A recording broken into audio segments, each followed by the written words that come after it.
Podcasters, assemble!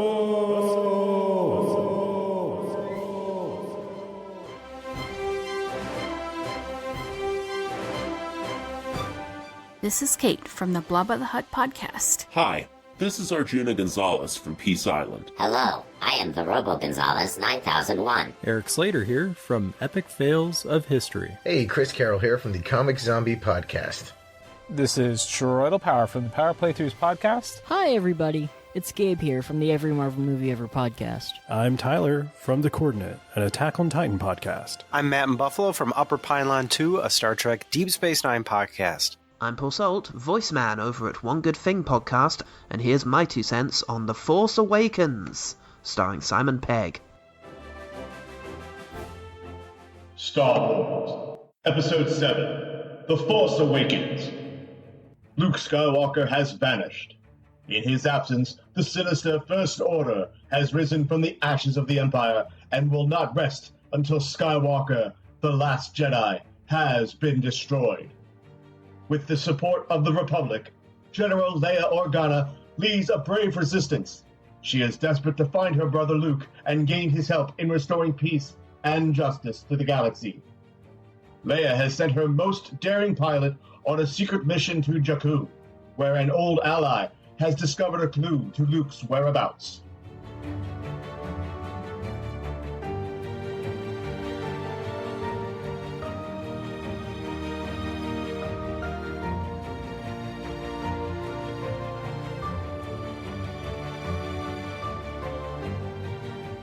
I saw The Force Awakens opening night in 2015 as part of a 7-movie marathon at the theater. So I think it started at like midnight, and we all watched every single Star Wars movie straight through. And by the time episode 7 came on the next day, we were pretty tired, but it was amazing. And it was really cool to see everything that we'd waited so long for. My experience of first watching the movie, well, this is the first time I've seen Star Wars Episode 7, so it was just like with Episode 3, watched it in front of the TV that I watched all the Marvel movies for Casters Assemble Season 1 for. Again, Robo Gonzales dressed up as R2-D2, and while I was loading the Blu-ray into the PlayStation 3, Robo Gonzales and Handsome Harry had a little lightsaber fight. Oh yeah, did I mention Handsome Harry is a huge Star Wars fan? Yeah, he totally is. I first went to see this under bad circumstances. Me and some friends were very keen to see it at the BFI IMAX, which, for anyone not living in London, is the largest IMAX screen in Europe. It's, for me, possibly the centre of true cinematic experiences in my life, which is why I don't go and see just anything there. In fact, it's pretty much just Christopher Nolan movies and Star Wars now, because those are the only movies actually filmed in IMAX print. I tend to avoid, the latest Dwayne "The Rock" Johnson movie that's been blown up and shown there. But, because this was the very first Star Wars movie in 10 years, and the first good one in about 30, there was a huge rush. And my friend was only able to score tickets at the 5 a.m. screening, the Saturday after it was released. So, we did an all-nighter. We went and saw Krampus in an empty cinema because everybody was busy watching Star Wars. And we walked over Waterloo Bridge in the middle of a freezing December night, and at 5 in the morning we watched Star Wars The Force Awakens. And I remember really liking some of it, but being disappointed that it had such a similar structure and aesthetic to the original Star Wars. I saw it again, better rested, and this time thought it was the best Star Wars movie ever made. It uses the structure of Star Wars 77, true, but it uses it to tell a completely different story about a very different and interesting set of new characters. Rey's journey is just more interesting than Luke's. Kylo Ren's potential is more involving than Darth Vader, his potential as a character. The supporting characters are given plenty to do to make this world feel rich. The comedy is great, the aesthetic feels new, but is also completely Star Wars, and everything else has kind of just followed in its footsteps, with one exception. The action is compelling, and the pacing is just flawless. In the 4 years since the release, it's only really slipped down one place in my ranking of the Star Wars movies, which we shall talk about later. The hype was unbelievable coming up to this movie's release, right? We were all so excited about it because Star Wars was coming back. It was coming back under new leadership, and it looked really good. This is one that I really did my best to avoid the previews for. I didn't watch trailers on YouTube. I didn't see them at all until my wife and I went and saw Despicable Me 2, I believe, at like the $5 theater in Tigard was playing it cheap. And so we went to see it, and the trailer for Star Wars played before it. And I couldn't look away. The shots of like, the shots of what I thought was Tatooine, but turned out to be Jakku, the R2-D2 and the fire with Luke's hand, like just all of the stuff in that trailer was incredible and totally sucked me in. So I was really, really excited when we went to see this one. And you know what?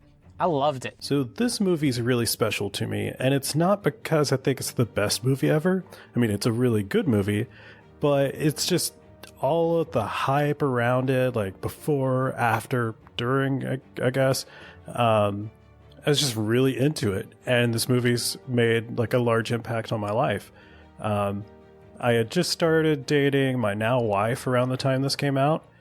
So I was excited about Star Wars, and I met her family, and now for every holiday, birthday, I get Star Wars presents, even though I like Star Wars, but I'm not like that into Star Wars that's all I want. Also, I was super excited about the movie, and I got a cat. So of course I named him after a character from Star Wars, and his name is Chewie. He looks nothing like Chewie. To be honest, he looks a lot more like BB-8. He's white and orange and has 3 legs, so a few less of those, and he'd be rolling around. Now here, I remember the release of the trailer more than anything about when I first was exposed to this movie.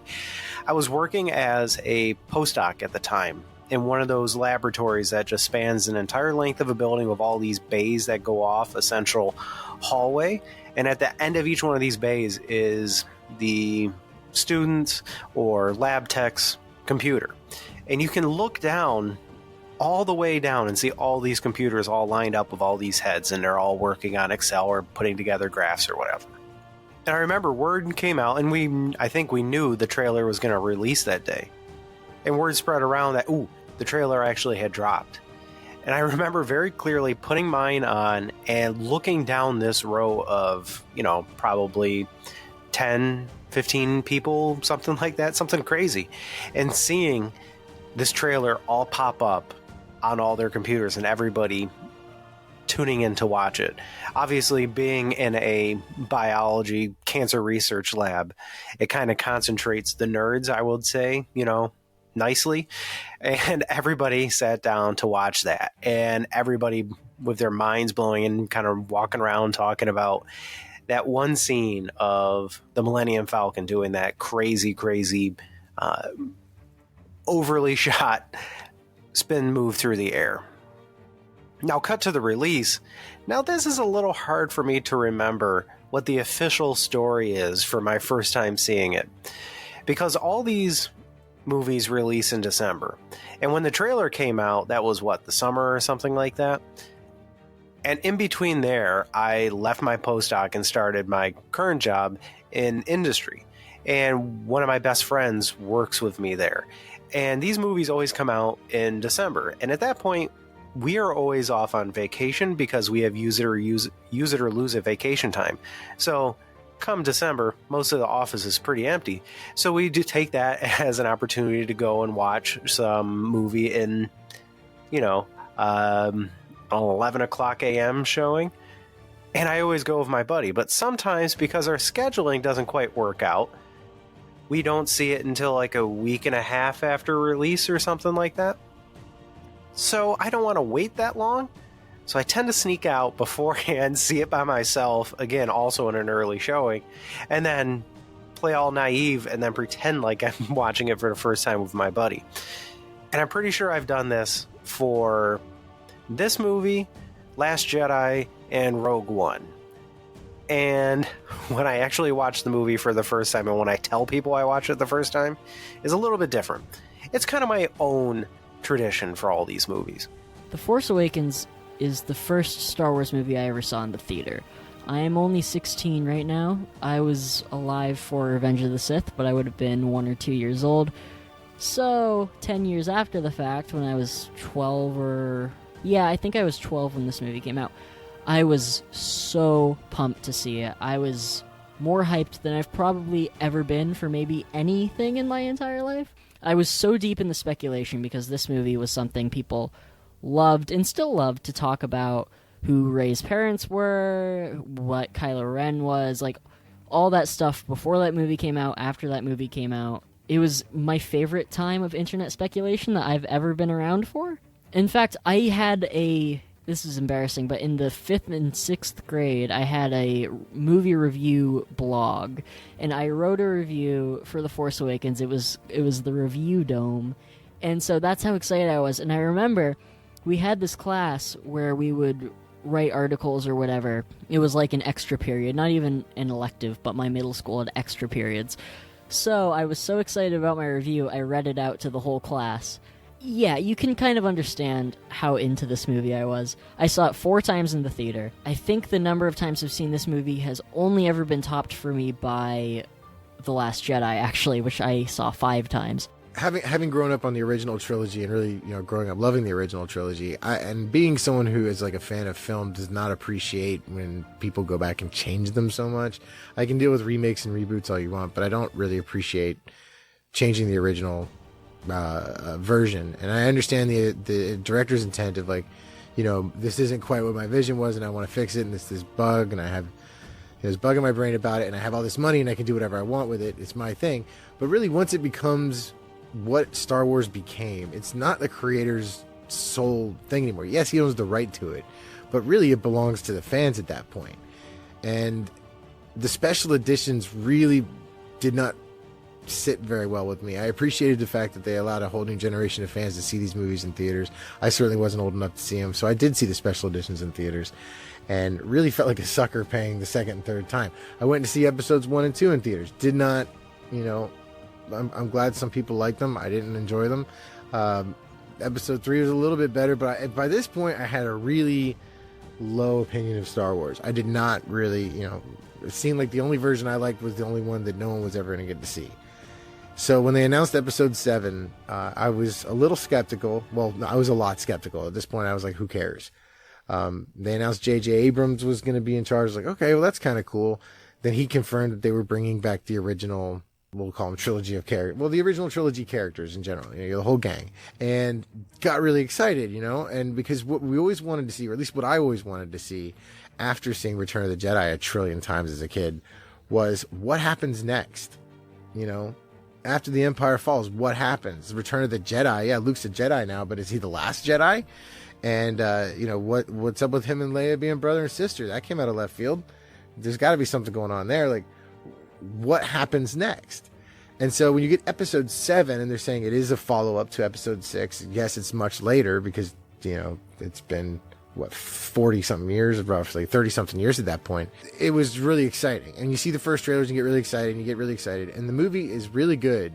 I really do like it. But at the same time, it's not quite, I guess, what I always wanted to see in that long period where there wasn't anything new being made.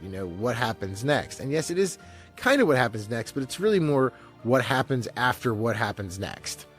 And while I do like the new characters quite a lot, I think they're really cool. I do think the movies are somewhat underserved, I guess, or disserved by featuring the original trilogy characters, even as heavily as they do get, even though that's not that heavily.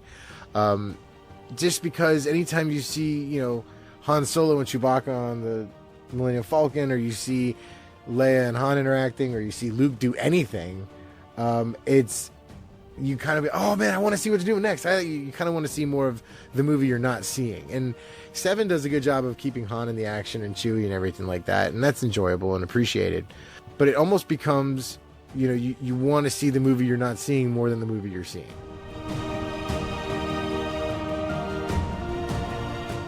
I talked about that opening theme with the title crawl on the last episode I was on, which was For a New Hope. Hearing that in a theater is an unrivalable experience. I don't know if that's a word, but it is now.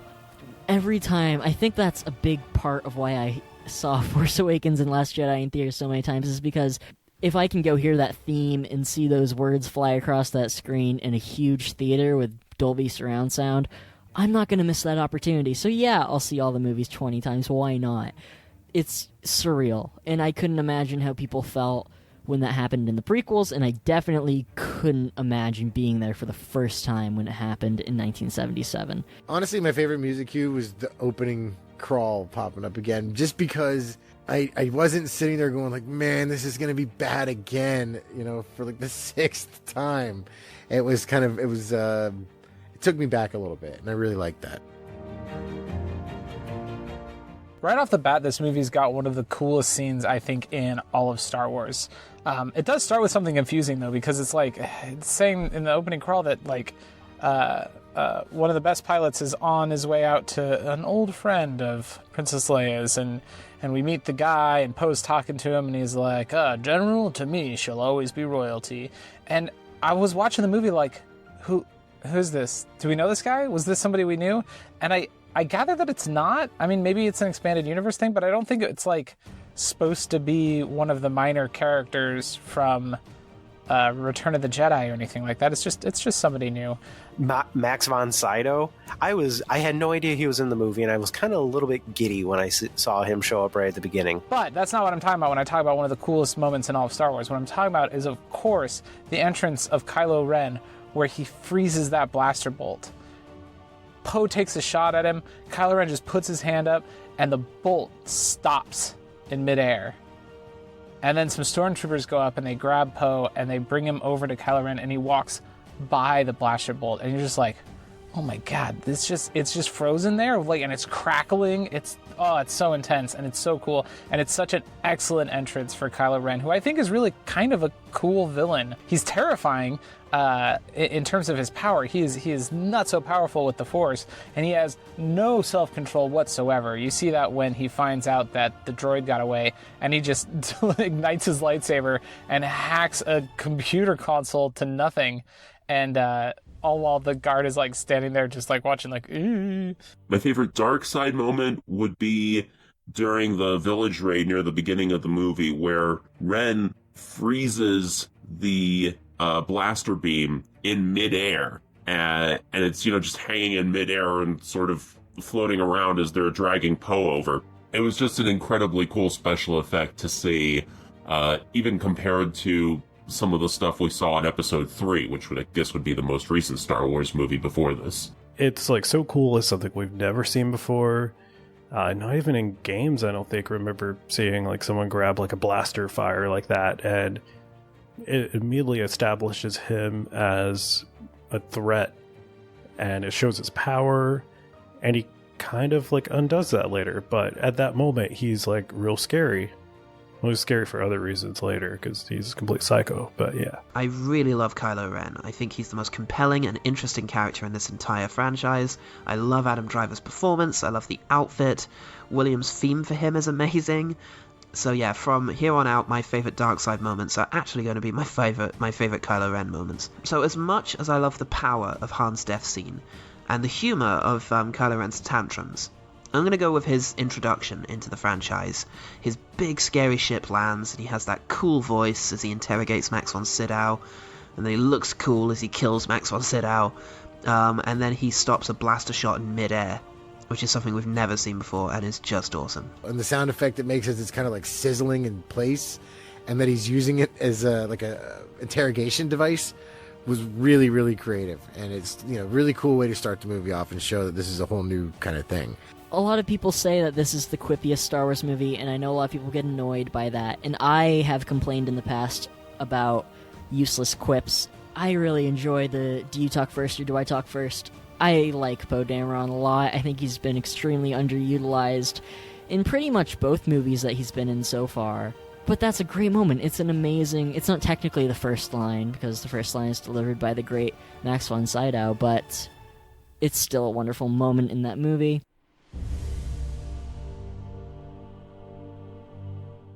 Best music cue has got to be Rey's theme on the desert planet of Jakku.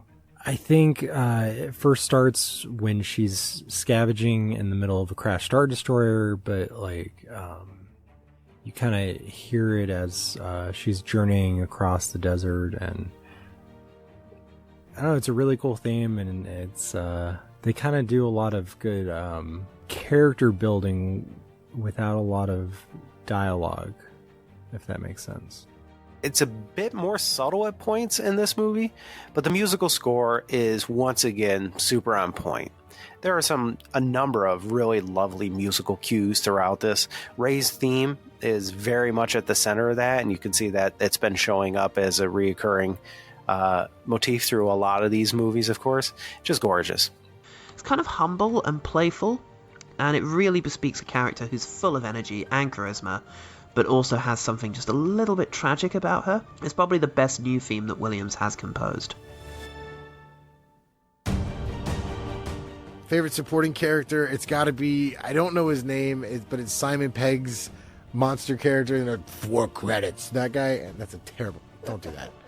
He doesn't sound like he's from New York. 1/4 portion. But it's got to be Simon Pegg's nasty looking alien character, whose name I forget, but the guy's always asking for credits and wants to buy BB-8. I think he's really cool looking, and definitely a really cool creation on the puppeteer's part. Good luck knowing that was him, unless you kind of knew that somehow.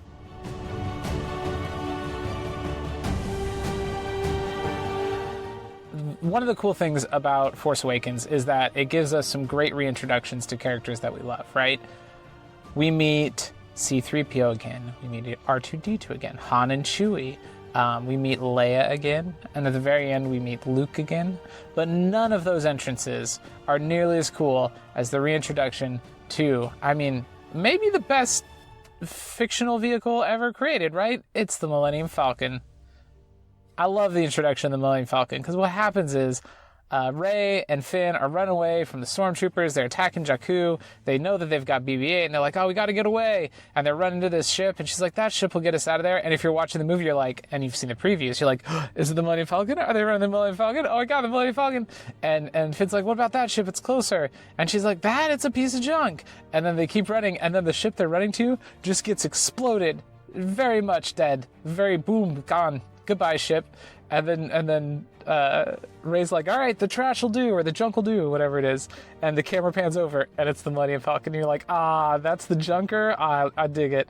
So that's like, it's a nice, fun moment. But then you get this cool chase scene across Jakku where Rey is piloting the ship, and Finn's on the turrets, and they're like flying through these crashed Star Destroyers and things. It's a really excellent chase scene, and it's got some cool stuff with, like, Rey is super competent in a way that you're like, oh, when you hear the Force music in the background, right?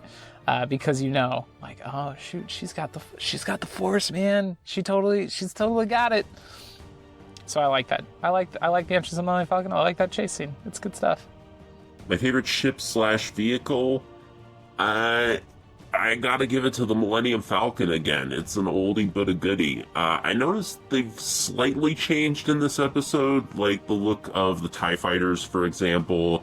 The X-Wings seem to be pretty much the same. The Star Destroyers are a little bit different, but ships are by and large the same as they were in the original trilogy. And yeah, the Falcon looks a little bit older than it did in the last episode, which I appreciate, but it still manages to steal the show. My favorite vehicle, honestly, the thing that made me really excited was to see the Millennium Falcon on screen again. That was really cool. But, all the kind of updated takes on the old vehicles was really sweet. So if not the Millennium Falcon, I'd say to see the X-Wings again. That was my favorite. First Order Star Destroyer. It's, like I've said before, to me, the Star Destroyer is one of the best designs in the entire series. And the nice thing about these new movies is that the First Order is really just kind of like a slightly modified version of the Empire. So there's definitely some changes here and there, but it looks enough like the original that I don't know, I think it works. Now, I would have actually liked some new ships and vehicles. A lot of them are just repainted versions of the old ships, which for the First Order makes a lot of sense. They're trying to establish authority for a sort of cult of recognition from the days of the Empire, kind of copying their style in order to kind of steal the authority that they had, so it makes sense. The best new ship or vehicle is probably Rey's bike. I love the way it just floats. Even when the engine doesn't seem to be on, that works for me. It's a floating bike because it's a fantasy, and the engine just makes it go forward. It doesn't make it, float, because it just floats on its own.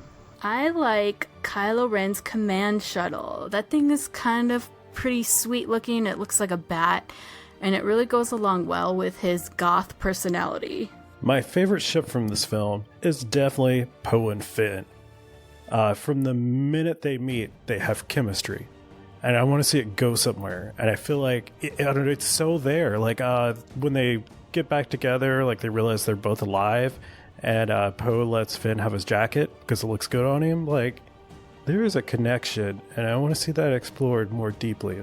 Poe and Finn, who I'll ship forever, they have more chemistry in their first minute of meeting than I feel like Obi-Wan and Anakin did throughout the entire prequel trilogy. I think that's a testament to writing. They have more chemistry in their first scene together than Anakin and Padme throughout the entire prequel trilogy. Put me in that boat of wanting a Poe and Finn relationship. I'll ship that one, yeah.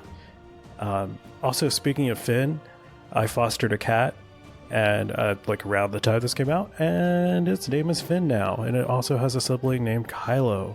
They're both girls, but they have a brother named Vader, so that's, you thought the Skywalker family was screwed up. This one's real screwed up, but they're cute.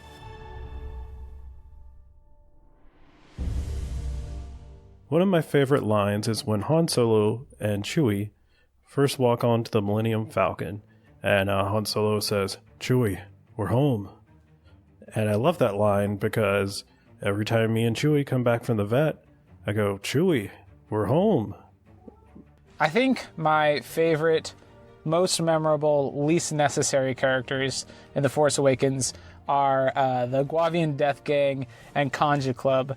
You meet them when Han Solo has just found the Millennium Falcon again, which is so exciting for him, but oh no, then here comes some people who are calling in debts for him, and it's the Guavian Death Gang shows up first, and they're like, "Oh, you owe us money because you borrowed money to get these Raftars, and it hasn't gone well, so you got to pay us back, and we hear you borrowed money from Kanja Club as well." And Han Solo goes, "I never made a deal with Kanja Club." And then he goes, "Tell that to Kanja Club." And then Kanja Club shows up. I like these guys who are just like, "Oh man, I'm so sick of dealing with freaking Han Solo. He keeps taking our money. We never get a return on our investment. He's just this like weird dude wandering through space making bad deals, and I'm tired of it." Iko Yue and Yayan Truyan, these two guys, I will admit, I was a little disappointed that we didn't get more of them in the movie. These two guys are absolutely amazing Indonesian action stars. Go watch The Raid 2, and every other movie that they're in, because they are just, one, they're actually good actors, and two, they can kick everyone's ass in every way imaginable. So when I saw they were going to come into this movie, I was thinking like, super great action Sith Lords or something. Come on, give me what they're going to do. And then they all get eaten by Raftars. My favorite minor characters would be the Raftars. So I am a big fan of the H.P. Lovecraft universe, and to see these creatures that have giant gaping mouths and tentacles flying everywhere, more so than the Snorlax in Return of the Jedi or the trash monster from A New Hope. When you add to that, I picked up at least some vague Nostromo vibes to Han's ship, the Nostromo, the ship from the original Alien movie. It gives those scenes some eldritch horror vibes, which I really appreciated. I think this scene's especially good because you get the great moment where Han Solo, they're like, we're tired of you backing out on us, and like, it's happened 3 times, or it's happened twice. He goes, "What was the second one?" And then there's also a moment where he's saying to Chewie, he's like, "I'll talk my way out of this." And he goes, "Yes, I do. Every time."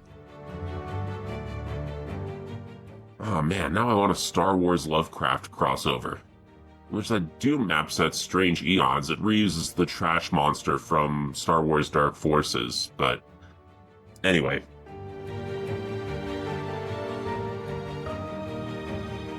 I love seeing Han Solo's transformation from, just a cocky pilot to, a wise mentor in this one. My favorite quote is when he says that he thought it was a bunch of mumbo jumbo, a magical power holding together good and evil, the dark side and the light.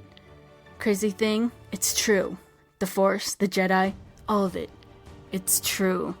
It's true. The Force, the Jedi, all of it. It's all true. It's just the way he delivers it, like he's remembering a very warm and fond memory. He's got that little smile. It's beautiful. This is one of Harrison Ford's best performances, incidentally, in ever. I really love the idea that they kind of stick with this trilogy, which is that the events of the original trilogy are now a set of stories and mythos that allow the new characters to kind of take a surrogate place of the audience, us, reacting to these characters that they have venerated, who are revealed to continue to be alive, for us. I think that's used particularly well in The Last Jedi, where they really start to challenge the sort of heroic status of these characters, but the effect here of him saying this is kind of like saying to the audience, many of whom will be new, who haven't experienced a Star Wars movie on the big screen before, this is real. For all of you who weren't alive when Star Wars first came out, this is how it felt. It actually is magic. The Force, the Jedi, all of it. It all feels like this. Like Star Wars feels. And it's unique in that. And I feel like that's just such a powerful thing, and this is a really great moment of quiet but very powerful faith instilling bravado. Here you have Harrison Ford seeming like he actually gave a crap, which I'm going to say is not necessarily a guarantee with him, especially with this character, his age, all that kind of stuff. He came in and I think did a great job setting off his character. He immediately came in and you could see how Rey could just like really fall for him as like a father figure pretty much instantly. He's basically like the Yoda kind of in this movie, and the young kids are looking up to him and getting the history of the Jedi and everything that's happened in the universe. My favorite light side moment, it's probably the Han Solo speech. You know it. It was in all the trailers, not all the trailers, but the later trailers, it's true, all of it, the Force, the Jedi.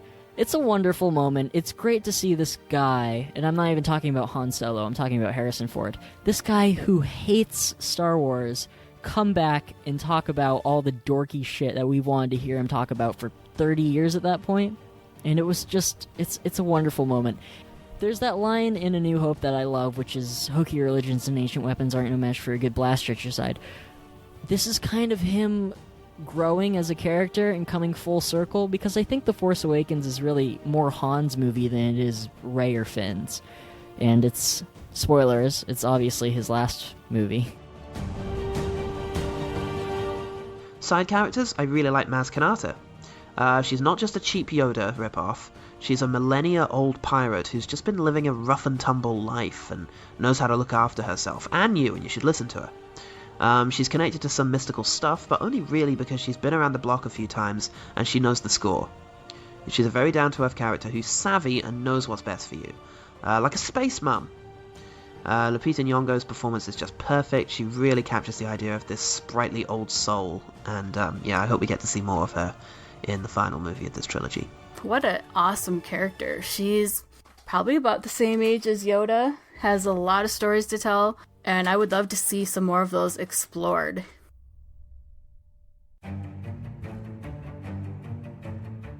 My favorite droid moment would be the big reveal of R2-D2 when BB-8 takes that cloth off of him. BB-8 certainly does have its moments. Arjuna especially liked the Fonzie-esque gesture that BB makes when Finn is trying to get him to back up his lie about him knowing where the resistance base is. But I gotta admit, I stand for R2-D2, and I'm looking forward to future BB moments, and I can compare the two droids, but it's just, I love R2-D2 too much, man.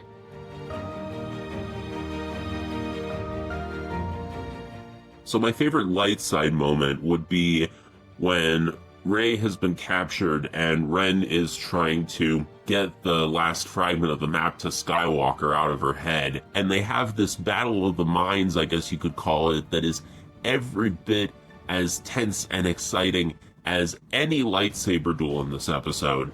And she ends it with what is probably my favorite quote of the movie. you are afraid that you will never be as strong as Darth Vader. I will say Kylo Ren doesn't really seem to measure up to Darth Vader as much. Thinking about Darth Vader in A New Hope and when he was introduced, like, he barely choked out one admiral. I don't know. He takes after his grandfather, but more in the emo kid phase in episodes 2 and 3. Anytime Kylo throws a tantrum is pretty much my favorite dark side moment. I mean, it's kind of comical on the one hand, but it really tells a lot about his inner turmoil and how he's not in control of his emotions. Best supporting character definitely has to go to the Stormtrooper played by Daniel Craig. I think that's an awesome cameo. There's obviously a lot of really subtle cameos, but that one is just...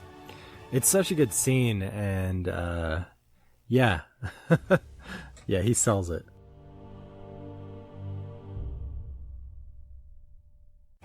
And maybe my favorite line is, "That's not how the Force works," which I don't need to recount and butcher that whole sequence. You all know it.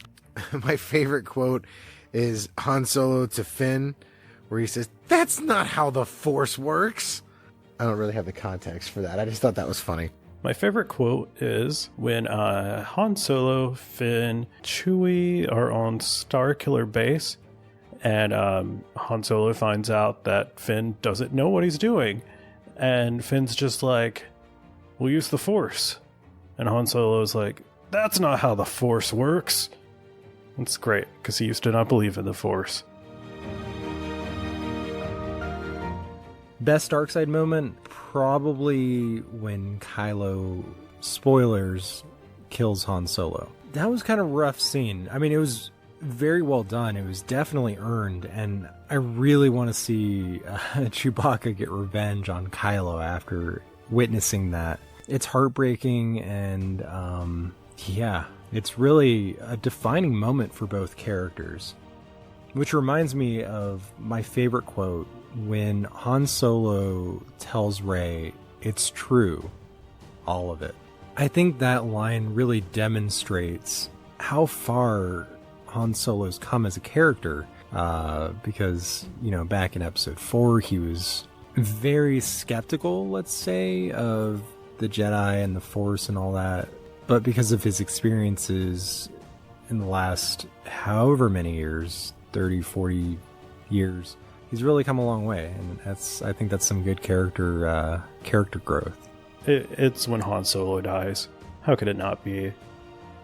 We see Starkiller Base kill billions of people, and just don't care. But when you just see that one person that you know in this universe and love, and you can just connect with them, and they get killed by their son, that's painful. It's hard to rival when Starkiller Base blows up, 5 planets? Maybe including Coruscant? I know it's not literally Coruscant, but everyone at the time kind of thought it was, and I still like to tell myself that when I watch it now. But even though that's genocide on a scale that the Empire never dreamed of, watching Kylo Ren kill Han Solo is one of the most intensely emotional things I've ever seen in a theater, rivaled only by Infinity War and Endgame, probably.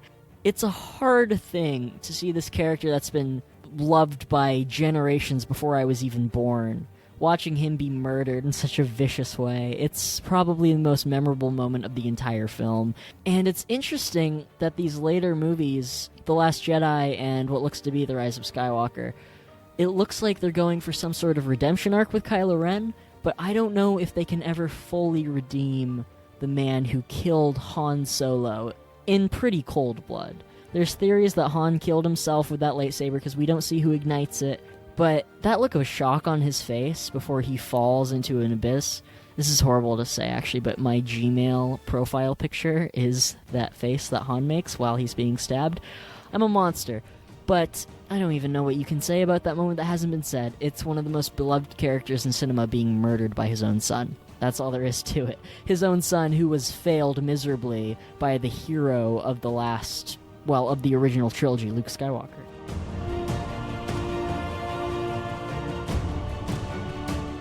My favourite light side moment is actually my favourite moment in all of Star Wars. Han is dead. Things are looking bleak, but the heroes have prevailed against the planet-destroying superweapon, and it's in the process of exploding. And the gang have become separated from Chewie. I can't remember how. Rey is down, and Finn is fighting for his life against a much more experienced fighter, Kylo Ren. Finn's tried to make his stand against Kylo Ren, which was really cool, but he's kind of hilariously outclassed there. Finn, stands up to Kylo, even though he has absolutely no training. This is the first time he's ever held a lightsaber, and he's going up against someone who is trained and, has killed a lot of people with his lightsaber. So it's a pretty bold move, and he kind of holds his own for a moment, and it's just out of sheer bravery. But of course, Kylo's kind of caught off guard, but, he quickly kind of regains his composure and makes quick work of Finn. Kylo Ren easily manages to put Finn down, really just kind of playing with him and drawing out the punishment because he considers him a traitor. All seems lost. It's bad time. On a production side of things, we haven't heard any of John Williams' iconic themes since Han died some 10 minutes ago. It's actually been a sort of functional or even no subdued soundtrack since then. The forest is dark where this is taking place. The color palette has been reduced to black, white, and a little bit of red from the lightsaber. It's very grim. He realizes that Finn is using his grandfather's lightsaber. And we established earlier on that he's obsessed with living up to Vader's legacy. And, he considers Luke and Anakin's lightsaber as like a relic that is rightfully his because he is essentially a Skywalker. So he reaches out to reclaim his heirloom. But the last step between him and sort of fully capturing control over the Force, really, it feels like. The lightsaber twitches. Something's wrong. You can see it in Ren's face. Suddenly it flies at the camera, almost hits Ren, who ducks out of the way, and it shoots off screen and is revealed to have snapped into place in the hands of Rey, who stands rigid and shocked. It just sails right past him because it called to Rey, and she was the one the lightsaber went straight to. So a lot of history with that lightsaber with Anakin and Luke and now Rey. So that was a very cool and interesting moment. As she looks at the lightsaber and turns it on, filling the screen with this tremendous blue light, as a haunting and familiar theme plays. As a matter of fact, it's the music that played when Luke discovered his aunt and uncle's charred bodies back in the original Star Wars. It's a very dark moment that sets Luke upon his journey, and here the same theme is being repurposed for this somberly triumphant moment in which Rey learns that she's much more powerful than she ever believed she could be, and that the universe has a place for her, and that is to stand between this man and his goal. And that discovery of power and purpose by a character who thought that they were nothing is everything that I love about Star Wars. It's the hero's journey refined down to its purest, and this is the best example of that in the entire saga. And to see, Rey, I almost called her Daisy, to see Rey kind of come into her own and really stand up to this guy that she really shouldn't have any shot at fighting was really cool. And it shows that she's really in tune with the Force, or at least powerful with the Force, because she's really got no training at this point and is able to hold her own against a very well-trained Sith Lord at this point. It was a really cool moment. Is he a Sith Lord? I don't know. Let me rephrase that just because the nerds will be like, he's not a Sith Lord. It was kind of cool to see that she must be like immensely powerful in the Force in a lot of those scenes in the movie, like where she's, flying the Millennium Falcon kind of by reflex really, really well. And she's able to fight this Luke Skywalker trained Jedi, Dark Jedi or whatever. I'm not sure if he's a Sith Lord or not, but she's able to really hold her own and not necessarily beat him, but she wins. It's a really cool moment. Such an amazing moment on so many levels. It's kind of the first time we've seen something like this in Star Wars. It's a little overdue, obviously, but it's a really great character moment, and it just, it's awesome. It's probably one of my favorite moments in the entire Star Wars franchise. And the fight that happens between them is, I think it's one of the coolest lightsaber battles in all 8-9 movies at this point. So yeah, this lightsaber fight is a lot more visceral than a lot of the ones we've seen previously, because you got Kylo, who's very a bundle of rage and emotion, and then you got Rey, who has like this innate skill, but she's not very trained. She hasn't honed it, but she's obviously very strong in the Force. Yeah, it's kind of a cool matchup. I love the setting and the way they use it in the scene, because they're in the woods and it's snowing, and you kind of see the heat emanating from both of their lightsabers, which I thought was a really nice touch. Like, you can almost see like particles of snow like evaporating off of the sabers. And yeah, the lighting's really cool. Yeah, I love that whole scene.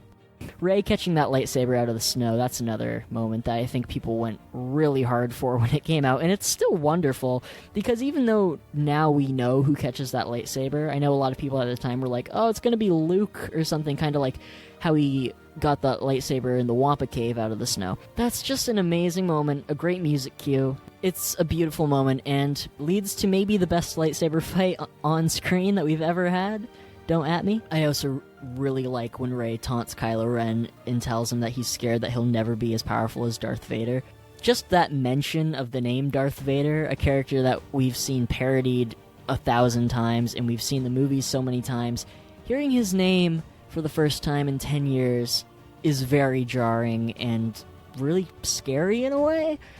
I kind of compare it to in The Last Jedi when Luke says Darth Sidious. It's not really a thing that you expect to happen, but he says it, and it's really menacing in a weird way that most movies couldn't make me really feel that way just at the mention of somebody's name, but both of these movies in the new trilogy have succeeded in that.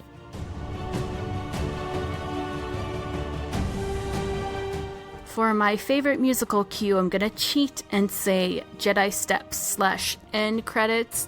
I love Jedi Steps, for one, because I actually got to visit Skellig Michael in Ireland and walk the Jedi Steps, but also it just has such a mystical and kind of like uncertain feeling, which was so different than anything I'd ever heard in Star Wars before.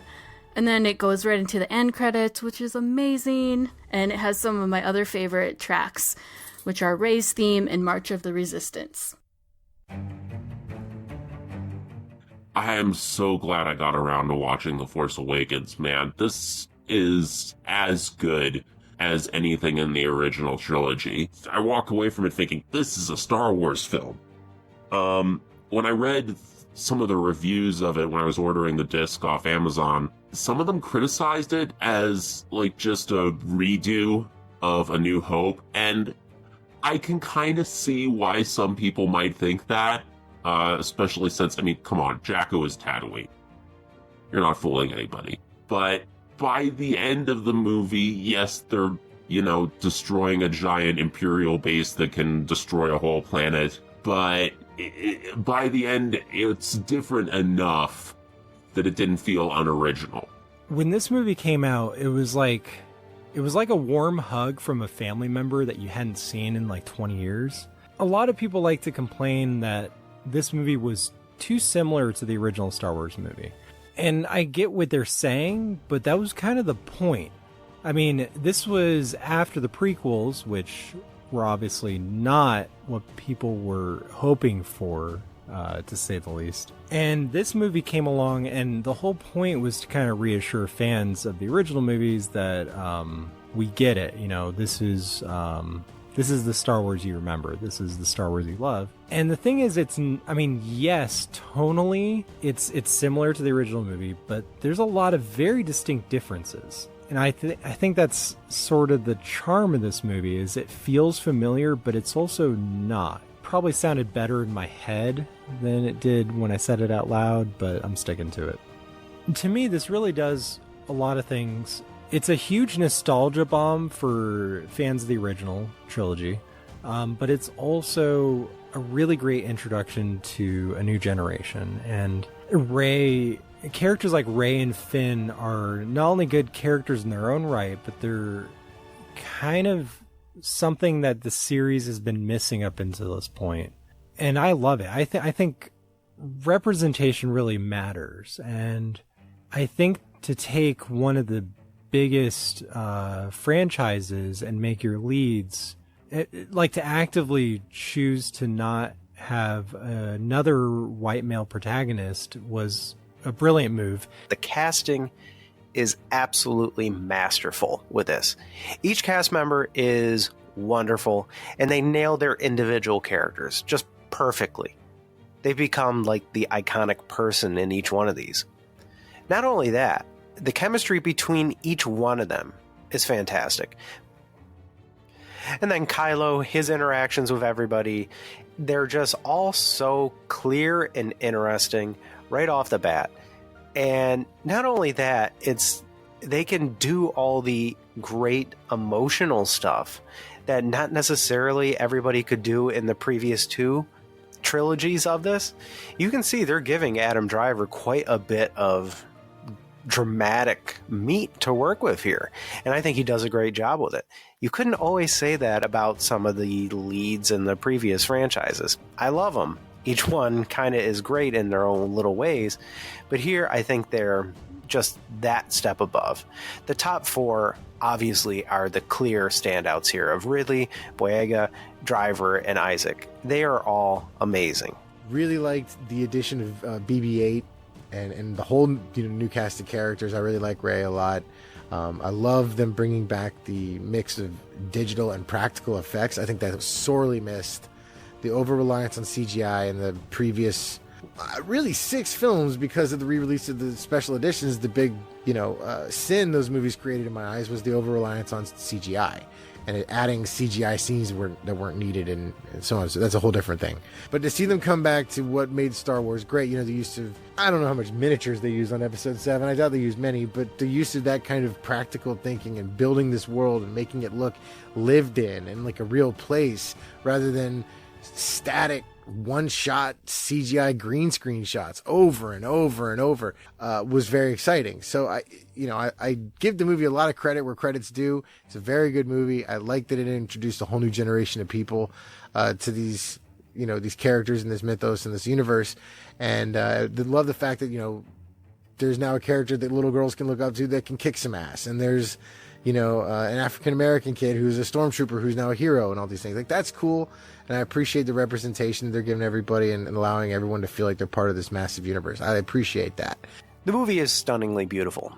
And here, if this wasn't the 7th movie in this franchise, and frankly about the 1,000,000th science fiction blowout spectacular movie, the imagery here would be as iconic as those original trilogy movies, in my opinion. Just think of it.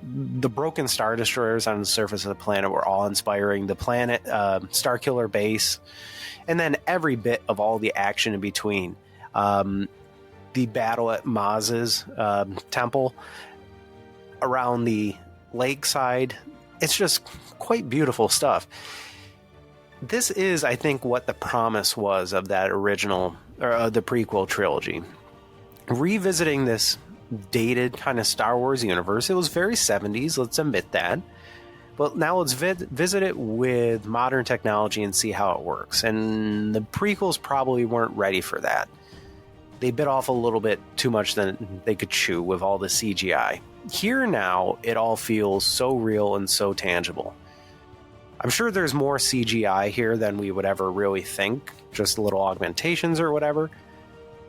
But it felt so much more real and not sterile like the prequels. It just is beautiful to step into the modern Star Wars universe. And that goes for, well, this one was the first one to start it, but Last Jedi, Rogue One, Solo movie, and now The Mandalorian. Seeing this world kind of polished in the right ways, it's wonderful.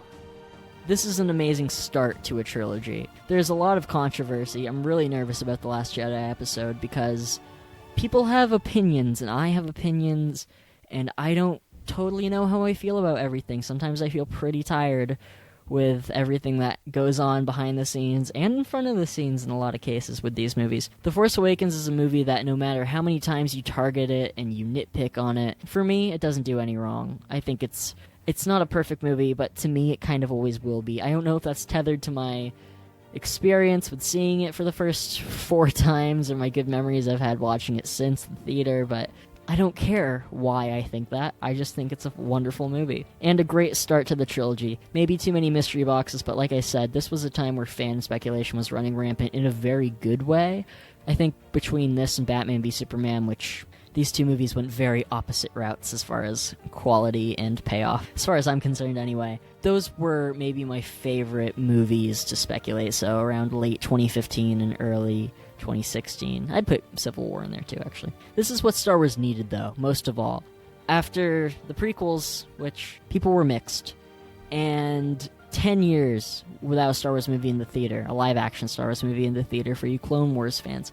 This is the breath of fresh air, and this is such a cliche thing to say about this movie, but this is the perfect move on Disney's part, was making this movie. People loved it. It made billions of dollars. It was the highest grossing movie ever for a time. Or maybe that's not true, but it was up there. And you can absolutely see why. It's a wonderful film. I think it's probably the best introduction to Star Wars now.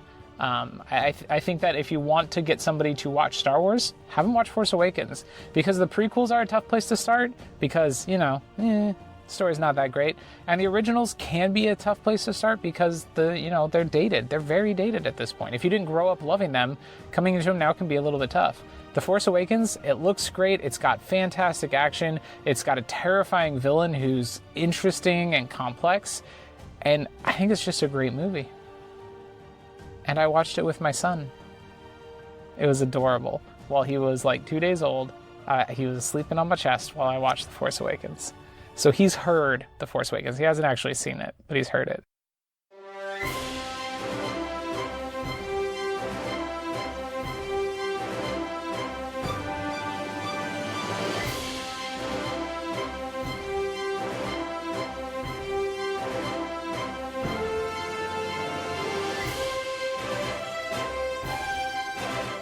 Podcasters Assemble, probably, Season 2, The Rise of Podcast, is a production of the We Can Make This Work Probably Podcast Network.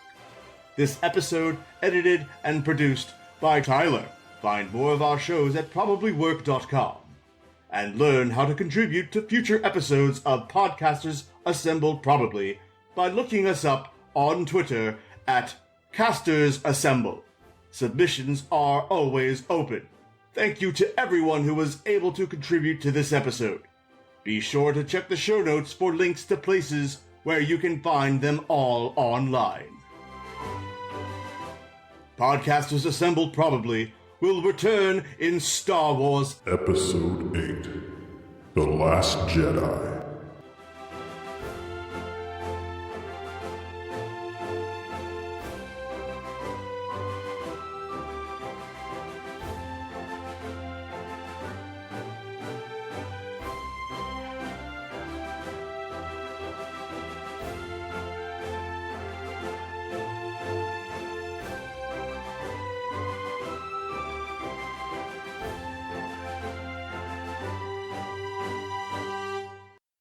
Having a child makes you become a crazy person because you just don't sleep. It's been a week. He's 6 days old. He sleeps. He's sleeping right now. I don't sleep. No sleep for Troy. No sleep for Troy.